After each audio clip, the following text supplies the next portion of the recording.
First part of installing a game is to delete all of the old parts. So I start with shortcuts and anything on my desktop that I have placed there, because getting rid of that will make the game less confusing. Now I'm going to delete the files. And I recommend doing this every time you play a game of Vampire the Masquerade Bloodlines.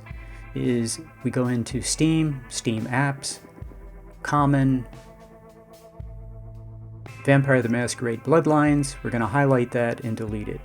That'll delete all of the files associated with Vampire the Masquerade Bloodlines. And I want to get rid of everything, and this makes the game far more stable. And the game is actually very stable, the plus patch or the basic patch. Next we go to Steam, we go to Properties, we go to Local Files, not Updates, but Local Files, Uninstall Game. So uninstall the game. It's going to ask you if you really want to do that. Yes. And it's gone. Okay, now we have a clean install. So when I do this install, there'll be no files or anything to, increase the possibility that we have a bug or a glitch. And your game should be very, very, very stable. Yeah, I've played way more than 587 hours. So it looks like this.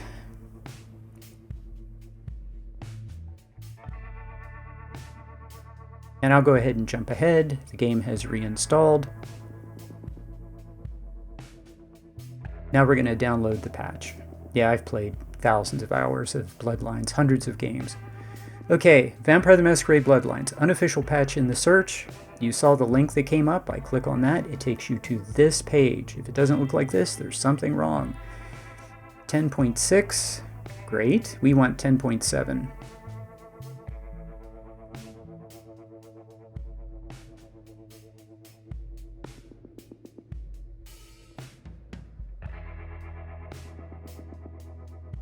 And we go down to Files. There it is, Vampire the Masquerade Bloodlines Unofficial Patch 10.7. We click on that, it takes us here, Download Now. We go ahead and click on this, it begins the download. You get this thing, then you get a commercial, always. And then in a moment, it's going to start downloading.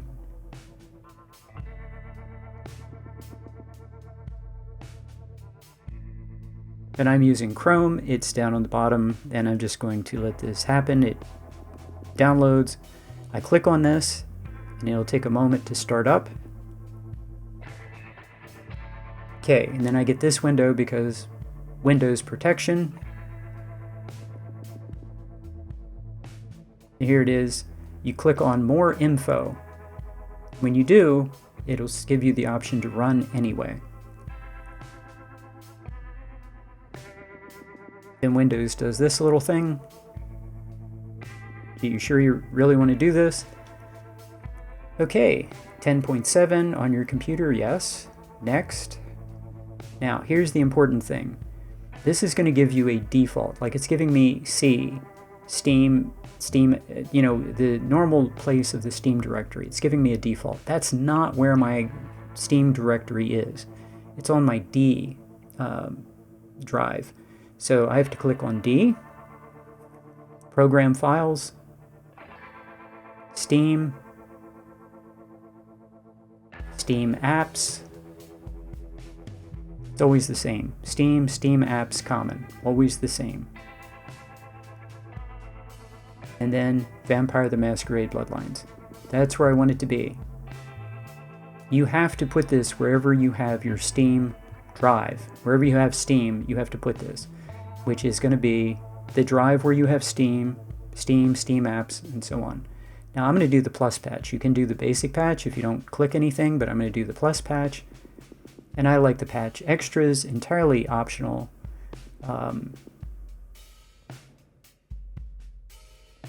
Basically, the basic patch is the way the game was released, and the plus patch adds a whole bunch of content. It's entirely up to you. Both are fun. I've played hundreds of hours of both.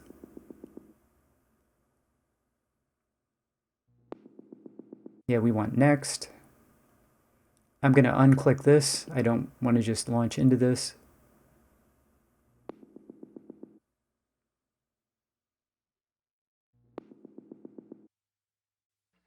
Okay, they gave us a shortcut.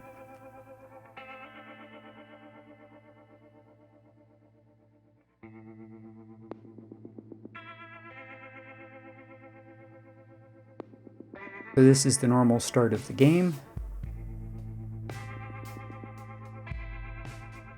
I'm kind of clicking through this a little bit fast. It goes on for quite a while. It's all very interesting. Okay, under gameplay, you're going to see unofficial patch 10.7. That means everything's exactly as it should be. If you don't see that, just exit out and come back again. You should see it. 1920 by 1080. Perfect. I think that's the best way to view the game, but it gives you a lot of other options if you want something else. I also turn up the gamma in my game because I make videos and it's hard to see.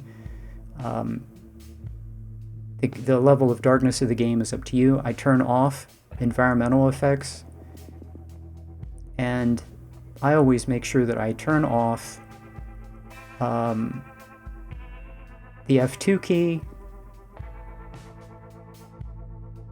So I'm going to clear that key because that's my key to hit record. And in the background, you can see the clan symbols scrolling across the page. Yeah, that's the plus patch. And I'm going to go back and make sure I have WASD to move my character and not the up and down arrow, up and down, left and right. So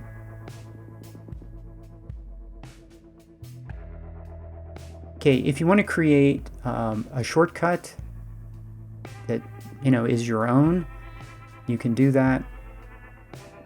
You just, like I just did, right click, create shortcut.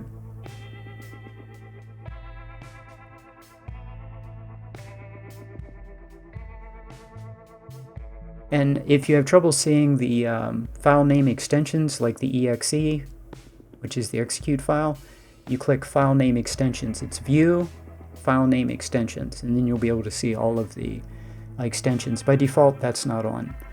That's all you need to know. Good luck with your game. It's pretty simple to install.